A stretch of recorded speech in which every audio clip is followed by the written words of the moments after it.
c'est l'histoire des Algériens dans l'armée française. Le seul peuple dans le monde qui a guerroyé avec la France pendant un siècle, depuis 1854 à 1954. L'Algérie vit partir pour la guerre de Crimée en 1854 un effectif général de 75 000 Algériens. 1859, guerre d'Italie contre l'Autriche. La France embarque alors d'autres milliers d'Algériens et les envoie verser leur sang pour sauver cette fois-ci la Mecque des chrétiens.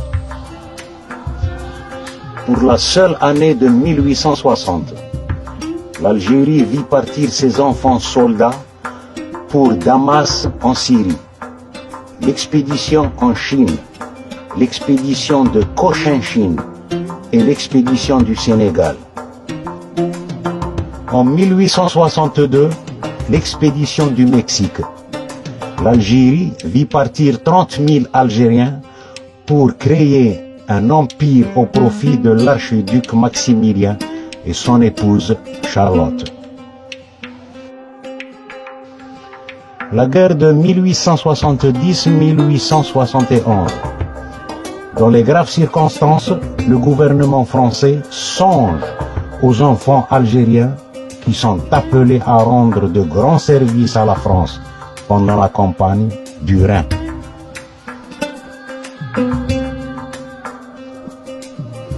« 1881, l'expédition des Algériens en Tunisie.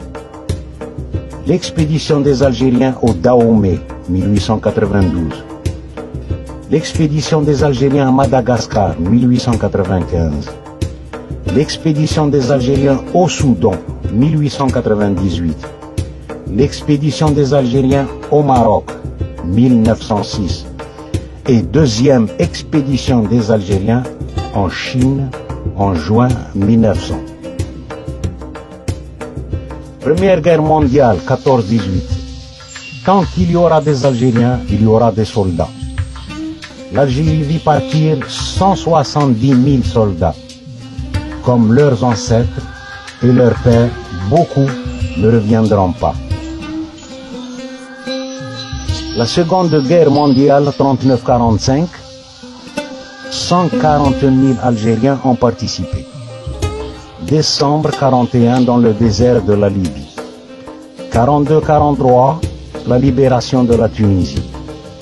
Décembre 1943, Monte Cassino en Italie. La libération de la Corse en 1943. La libération de l'île d'Elbe en juin 1944. Marseille, août 1944. Et il leur reste 700 km de course pour arriver à Strasbourg. Les Algériens entrent dans Berlin le 8 mai 1945, la capitulation de l'Allemagne. La guerre d'Indochine 1865-1954.